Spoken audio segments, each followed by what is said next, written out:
오늘 묵상할 본문은 에스라 2장 1절에서 70절까지입니다. 고레스의 칙령에 따라 살아온 모든 삶의 터전을 정리하고 고향으로 돌아온 사람들의 수가 무려 4만 명이 넘는다.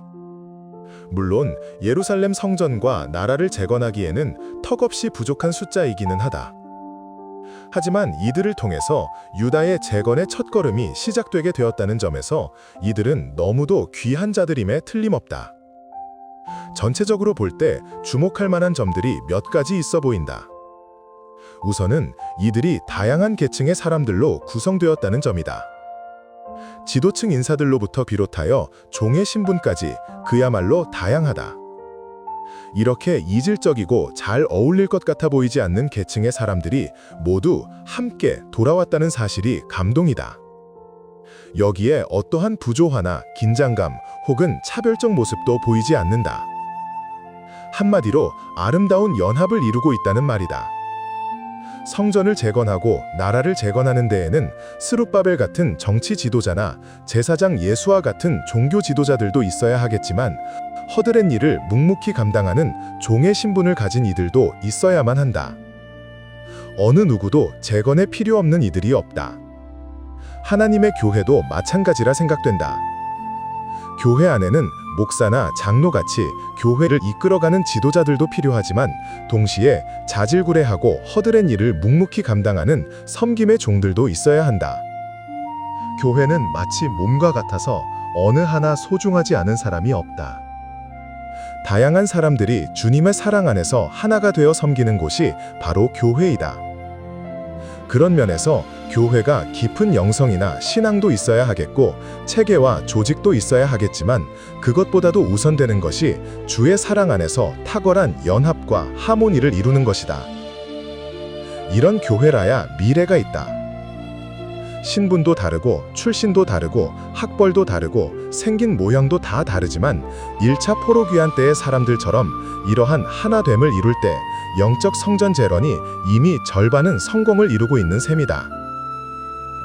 이렇게 연합을 이루고 주의 사랑을 나눌 때 성도들은 행복하게 신앙생활을 할 수 있다. 내 목회의 여정을 마무리했던 교회도 이렇게 되어져 갈 수 있기를 위하여 간절하게 기도하게 되는 아침이다. 또 하나 주목하게 되는 것은 이들 모두가 자원자들이었다는 점이다. 수십 년간 살아온 삶의 터전을 뒤로하고 황폐해진 조국으로 돌아오기로 결단하는 것은 정말이지 쉽지 않았을 것이다. 신앙을 위해 안정된 삶을 포기한다는 것이 어디 그리 쉬운 일인가? 정말이지 고생을 사서 하는 형국이다. 실제로 다수의 유다 백성들은 1차 포로귀환의 기회를 외면해버리고 말았다.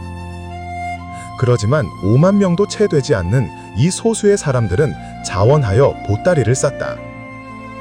성전을 다시 재건하기 위해, 조국을 재건하기 위해 기꺼이 일어선 것이다.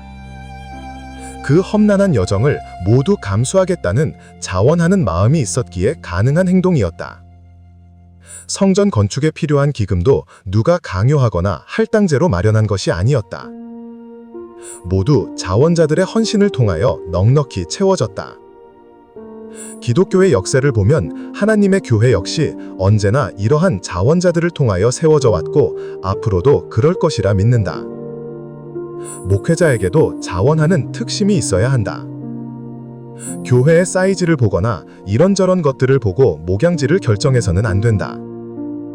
아골골짝 빈들일시라도 주님이 가라고 하시면 기꺼이 가야 하는 것이다. 성도들도 마찬가지이다. 자원하는 마음을 가진 목회자와 성도들이 함께 어우러질 때 교회는 참으로 아름답고 멋지게 세워져 갈 수 있다. 내가 몸담았던 교회, 마음의 빚을 안고 지금도 기도하는, 사랑하는 교회가 이러한 자원하는 마음을 가진 이들로 넘쳐날 수 있기를 위하여 간절히 기도한다. 나아가 또 주목하게 되는 것은 귀환한 사람들 중에 족보가 불분명한 이들도 적지 않았다는 점이다. 한마디로 뿌리를 모르겠다는 말이다. 그것이 가문의 조상들의 실수 때문인지 아니면 이런저런 이방인들의 혈통이 섞이는 과정에서 자연스럽게 족보가 사라진 것인지는 알 수 없다. 아무튼 이들은 엄밀한 의미에서 예루살렘 성전 재건이나 유다의 재건에 관심을 보일 만한 위치에 있는 자들이 아니었음이 분명하다. 그럼에도 불구하고 그들도 팔레스타인으로 돌아왔다. 무엇 때문이었을까? 바로 하나님을 신앙하는 그 마음 때문이었을 것이라 추정된다. 비록 혈통도 알 수 없고 족보도 다 잃어버렸지만 하나님을 향한 신앙만큼은 결코 잃어버리지 않은 것이다. 이런 면에서 나와 우리 형제들에게 믿음의 유산을 물려주신 부모님이 그렇게 존경스러울 수가 없다. 우리 가문에서 아버님이 처음으로 예수를 믿으셨다. 예수를 믿고 난 후에 가문의 제사를 모두 포기하심으로 말미암아 엄청난 핍박을 일가 친척들로부터 받았던 것으로 알고 있다. 그럼에도 불구하고 꿋꿋하게 믿음의 길을 걸어오셨다. 고향 김해에 2개의 교회를 개척하여 세우셨고 말년에는 신학을 공부하기도 하셨다고 한다. 내가 평생을 목회자로 살아올 수 있었던 것도 신앙에 관한 한 타협이 없으셨던 부모님 공이 컸다. 그 믿음의 유산을 물려받은 덕에 이렇게 목사로 살아올 수 있으니 말이다. 나도 한 가정의 가장이며 내 아이의 아비 된 자로서 나의 책임이 얼마나 중요한지를 다시금 깨닫게 된다. 사랑하는 아들에게 믿음의 유산을 잘 물려주기를 위하여 기도한다. 비록 물려줄 세상의 것들은 없겠지만 믿음의 유산만큼은 확실하게 아들에게 물려주고 주님께 가기를 진실로 소망한다. 그래서 아들이 신앙의 거목으로 서가게 되기를 위하여 기도한다. 그리고 이 믿음의 계대가 주님 오시는 날까지 계속되어지기를 위하여 기도한다.